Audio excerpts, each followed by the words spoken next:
Hey guys, welcome to my channel once again. And this week we'll be doing a review on Incorporated Season 1, Episode 3, Human Resources. So guys, like I was saying from last week, Incorporated is starting to get a lot better. And I'm really hoping viewership goes up with this show. It's turned out to be a lot better than I expected. But as we get into this week's episode, we open up with a scene from SPIGA's rival corporation or their competition, and it's called the Inazagi Corporation. And it's a very interesting scene. It shows how they start from very early on indoctrinating their children and helping them to understand that the corporation is basically above all. Very Orwellian in nature. It kind of gives that 1984 vibe to it, and it's teaching the kids that it doesn't really matter if it's your parents or family members or friends or associates, whomever it is. If you see them doing something that's outside of what the company deems appropriate, that you should inform the company or authorities as to their behavior and activities. And so, this is basically a way where no secrets get out, that there are always eyes watching you, no matter where they, where they come from.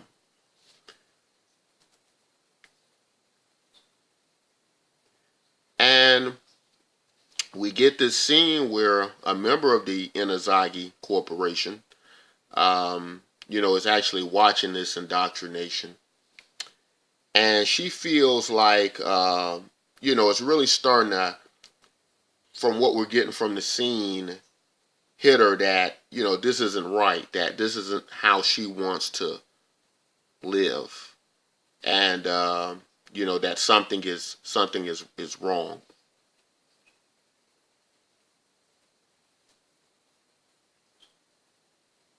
So, Inazagi and the SPIGA Corporation.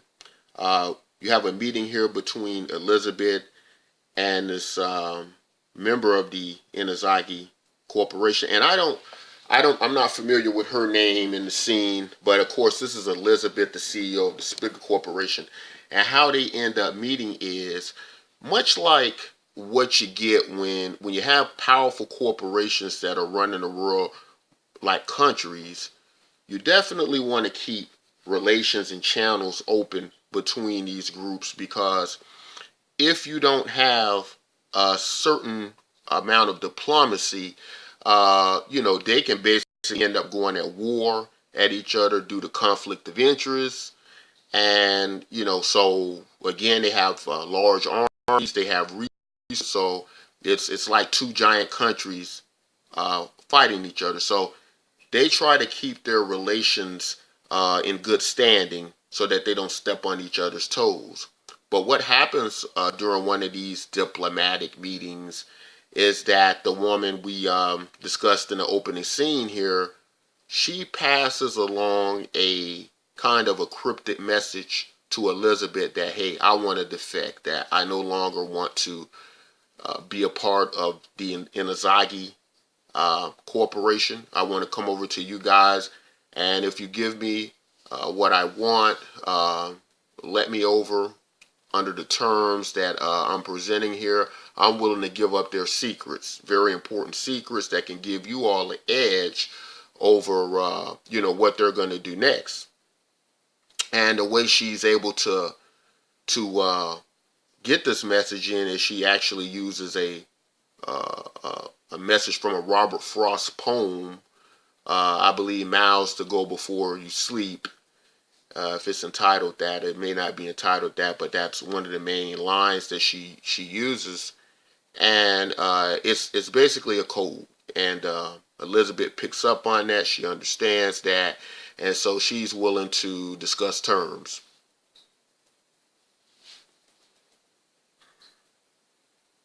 So as she's going over what the details of this of meeting her demands would have to be and what the implications could be, her security chief here, Julian, is explaining that if this goes wrong, they could have something on the scale of a global war.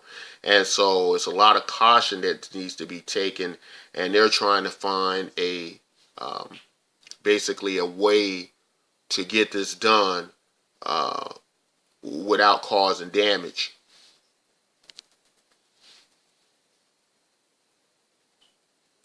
So the scene jumps to the gentleman here who we discussed, who met Ben in the red zone, and they were able to infiltrate the green zone. And I believe his name might be Jefferson. I believe I picked up on Jefferson. I could still be wrong, as I'm still learning the names through the show. But, he was the guy who, basically him and Ben have been plotting and planning, throughout the start of the series to infiltrate the red zone. And basically, he's trying to still convince Ben that this is a bad idea. And he basically goes to his house with his daughter, and it's under the guise that he's selling Girl Scout cookies with his daughter in order to get into Ben's home, where it won't, raise any red flags and discuss this issue. And he's trying to convince Ben, hey, look, you have a really good life, you have a beautiful wife, and you're expecting a baby. Why don't you focus on that? This plan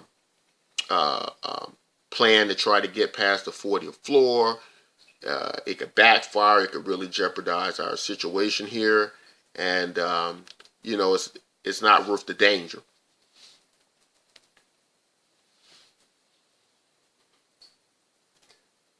So, in this scene, Ben's back at the SPIGA Corporation, and he's basically helping Elizabeth and Julian to devise a plan in order to help the associate from the Inazagi Corporation defect over to their company. And it's going to, be a huge problem, because a few things are going to need to happen. This woman would basically need to be, it's only one way to leave the company when you're that higher up. You're either going to have your mind swept by them, or you're going to have to end up dead. And so the second option being probably the best, her being dead, they're trying to figure out a way in order to make her appear to be dead, change her identity, which, as we kind of touched on previous episodes, that in their future, plastic surgery has been perfected. So they can change your face, they can redo through reconstructive surgery, they can do a lot to make you appear like someone else. And so that's part of the plan, what they're working on.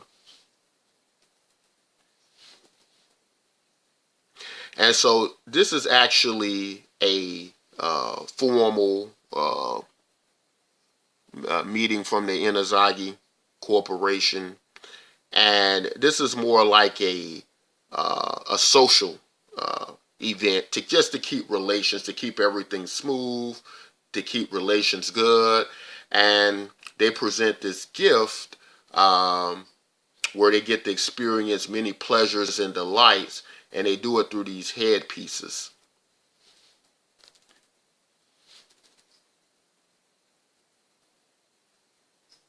And I just want to go back to that scene, because I did miss something very important that I don't see that happened actually during this scene. And one of those events is that, to try to further explain this technology, the way they're able to experience all types of pleasures and delights, it could be from anything from drug use to being gluttonous, eating a lot of food, to alcohol. It's just a lot of different physical pleasures that they can experience through this device. But there is a catch. They have to use what they call a surrogate, which is either a person who either volunteers, I'm not sure if it's done by choice or force, or if the person volunteers in order to be able to partake of these pleasures themselves. But they basically wreck their life with drugs, gluttonous behavior, different things, and they actually, through this technology, are able to experience all their pleasures, all the pleasures of this person who sacrificed themselves, without the side effects or without the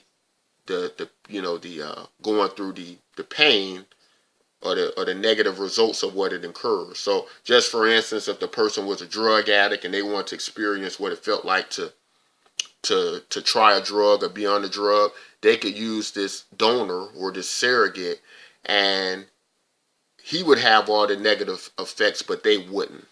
So, very interesting use of this technology, and I'm not sure if this is a practice that is done by the SPIGA Corporation, but Inazagi does it. And what we get from Inazagi is they are a different type of company with different traditions. They are a lot more stoic. They are a lot more disciplined. They are seemingly,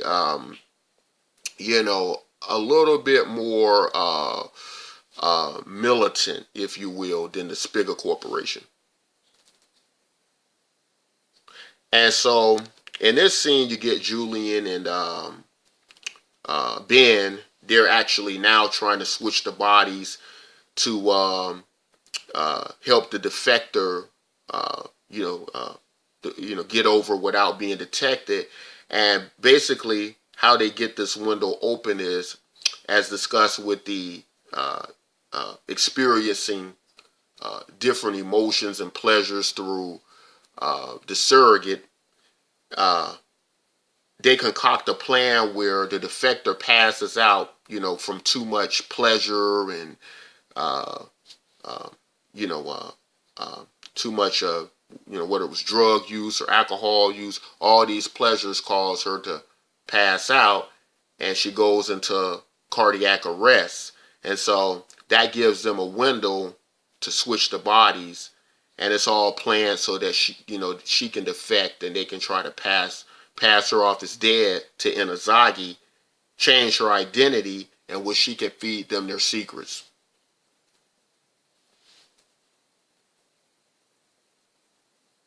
So they have her here. They've been able to successfully reconstruct her body, and this is not her. This is not the defector. This is actually a dead woman who was a high-end escort, and they were able to take her. She tried to escape, and they killed her, and so they reconstructed her body so that she can appear as this defector, so that they can give the body to the Inazagi Corporation, so that they think that their associate is dead when really she's not. She's with the SPIGA Corporation, and she's giving over their top secrets. So, as this was a high-end escort, Ben reflects back on, the guy that they swapped the identity on. Ben reflects back on his lost love. Elena is now a high-end escort, so he immediately becomes fearful that Elena may be the dead woman, and he's not able to confirm that because before he could get in to see the dead woman as they're reconstructing her, he doesn't know if it's Elena or not, because they do it so fast. They do it without notifying him, so he's still in a bit of confusion. But during the reconstruction surgery, he is able to get samples of the dead woman's DNA, and he's able to use that to track down who she is, and he's able to get her belongings, and when he gets her belongings, he does find the ring Elena gave him. So at this point, in his mind, it's clear that it was Elena and that Elena is dead.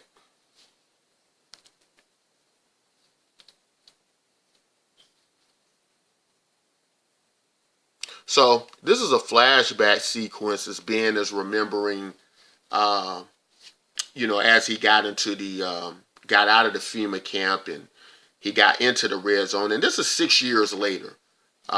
So Ben is still in the red zone. Elena is still in the red zone. And he finally tracks her down at her family's restaurant that she said her family would start as they left the FEMA camps in the earlier episodes. But because it is 6 years later, when Ben finds Elena, they haven't seen each other, and they've grown from looks like about maybe 10 or 12 years old to maybe about 18 years old or something to that effect. And so they have this interesting banter, scene. There's this interesting banter going on between them. He's, trying to pick her up, and she doesn't realize it's him. And it's just very, cute and fun. And, he then, through some clever banter, reveals to her that it is him. And she's just shocked and glad to see him.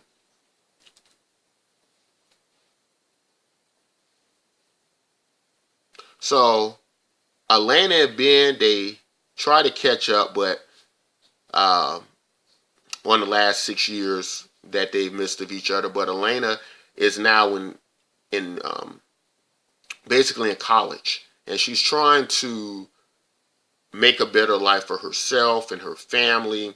And because they've put everything on the line for her, they've done so much for her that she wants to pay them back.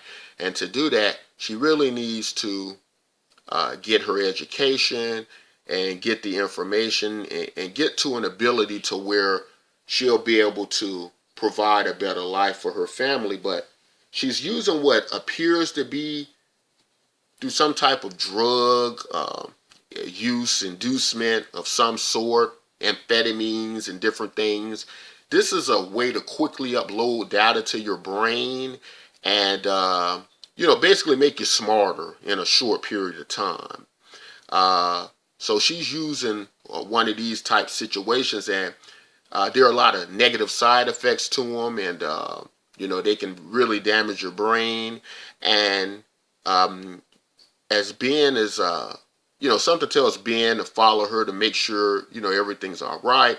And he finds her at one of these places.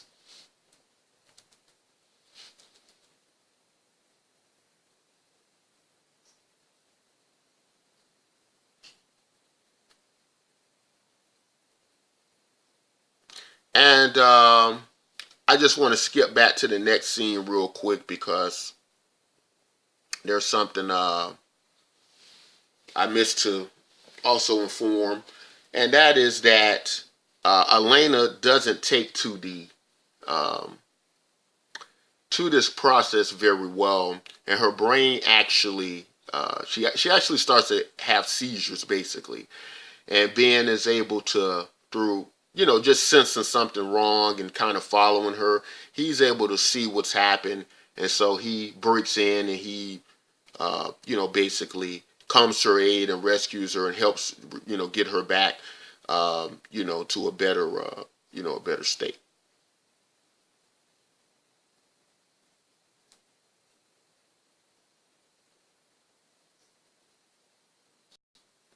So in this scene, uh, basically after Ben had discovered the contents of what he thought was Elena, that body, uh, he basically knows he has to go down to the red zone to tell her brother that Elena is dead, your sister's dead. And so he's given Theo the contents of Elena's remains, you know, her belongings. And the ring that she gave Ben has been encrypted with a interesting technology, and it only works on DNA. So Theo puts the ring on, and then he gets this message, and the message is basically showing that Elena is still very much alive, that she isn't dead, that this was all a part of a plan to get smuggle one of her friends out, who was a high-end escort as well with her, but her friend was captured and murdered, and Elena was unaware of that. Elena thought she had escaped, and but Elena is very much alive, and Ben discovers that through Theo putting on the DNA encrypted ring and hearing this message that you know, she's very much still alive, and she knows that whoever's seeing that message must have her DNA in order for it to work.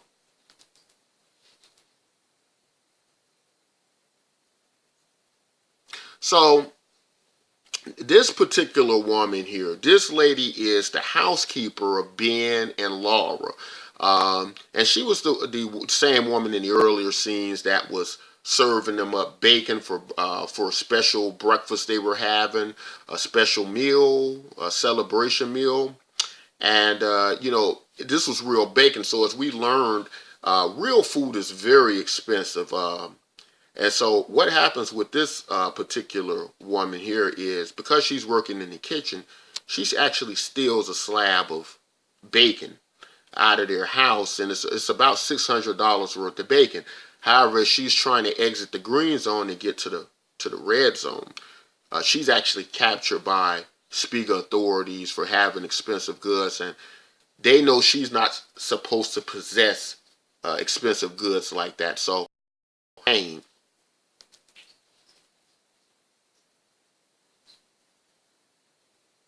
And so in this scene, of course, Laura finds out what she's done, because Laura sees what's going on, and she's getting roughed up and beat up pretty bad. And then Laura actually saves her, takes the blame for her, tells the SPIGA authorities that, hey, I authorized this, I gave her that as a gift. The SPIGA authorities inform her that, hey, you know, basically large gifts like this that go to red zone recipients, you need to note that and document that, you know, legally. And so Laura, in a way to get them out of that, she actually gives the bacon to the authorities and says, hey, why don't you guys take it, my mistake. And it's basically like a bribe. And they take it, and they allow, you know, her to you know, take custody of her maid. And she goes back and she's trying to understand why her maid's stealing from her. And her maid you know, explains to her, hey, you know, there are sick people back in the red zone, there's a sick young woman, I'm trying to support them, I'm trying to help them and feed them. And Laura then decides she wants to help them because of her medical background. She wants her to get her over to the green zone so that she can help her in her medical condition.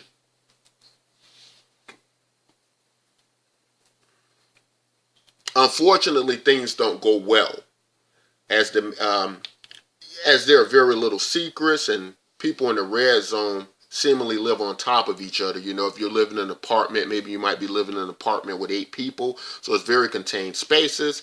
As the maid tries to sneak out the young girl who needs medical help, a lot of people from the red zone hear about it. They see where she's going, so they follow her. And all of these people as well need medical help and can't get access to doctors, so they're through the green zone fence. And you know, Laura was basically trying to help get her maid and get the young woman through, who needs the medical attention, who she promised to help. But they're throwing bottles and rocks, and she actually takes a hit from a object.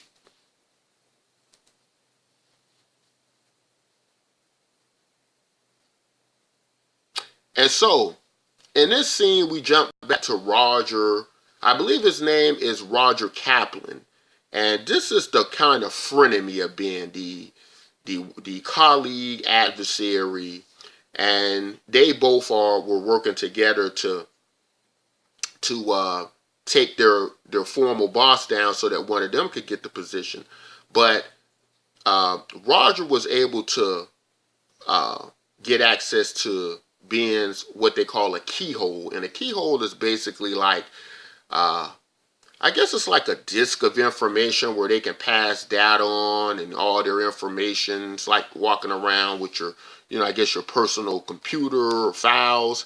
And so Roger wants to get into that, into Ben's keyhole that he's stolen, because he understands that if he can get whatever in that keyhole, that can give him an edge on beating out Ben in the race for that executive position.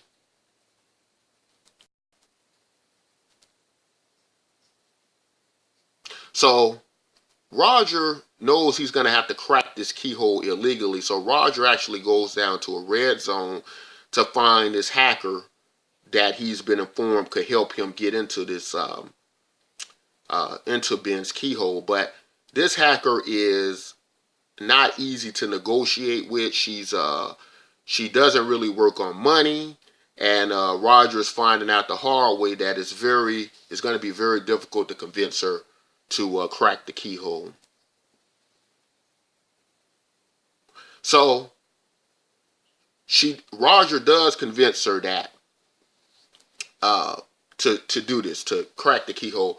The problem is, as she doesn't want money, she wants Roger to basically become what they are in the red zone.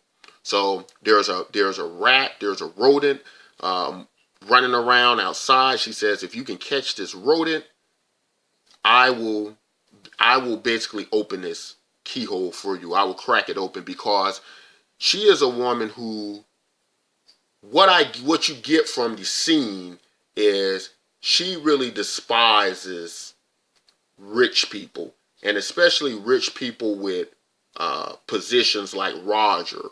And through her hacking ability, she's also able to find out all of Roger's past history, from his father, his family, his dead mother. So every time Roger tries to mislead her with information, she's able to check him and say, well, that's not correct. I know this about you. I know that about you. And she really doesn't like people like Roger from the Green Zone. So she basically wants to bring him down to red zone level, and that's part of the deal. And as Roger's chasing the rat, he can't catch the rat. He's really having a hard time. And through the course of this, he's basically being humiliated and brought down to the red zone level. But Roger does succeed.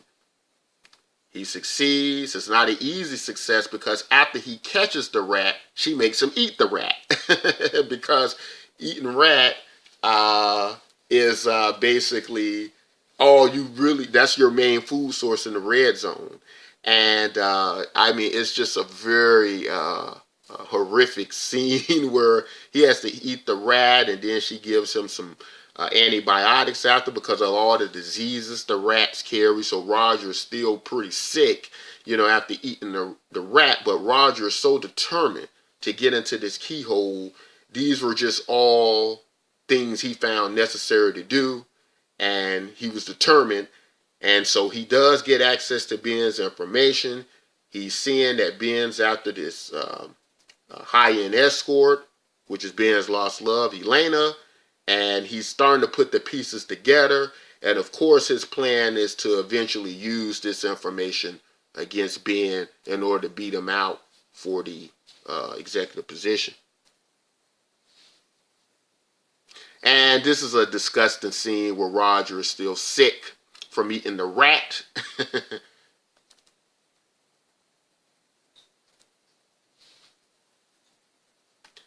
And so basically, a very good episode, I thought, this week. Um,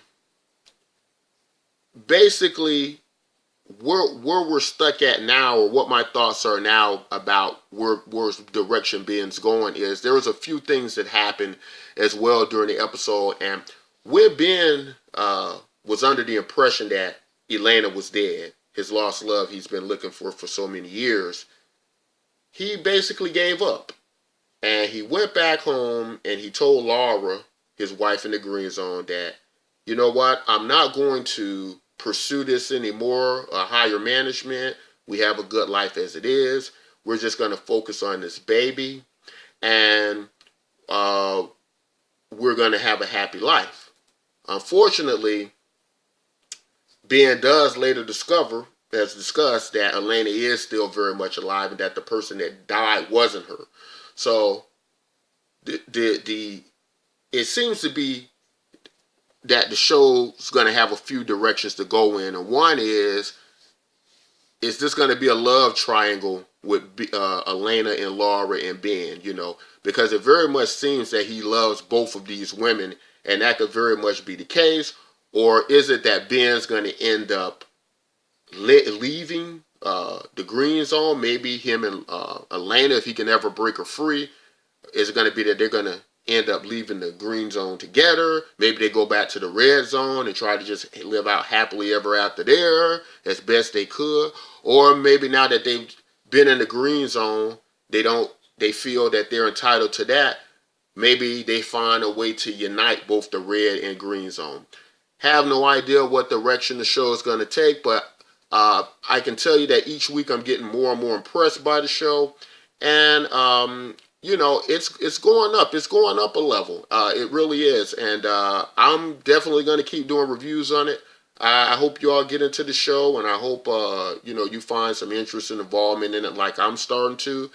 And if you like this week's review, please like and subscribe, as we'll be doing other shows like this and doing much more content like this in the future. All right, take care, folks.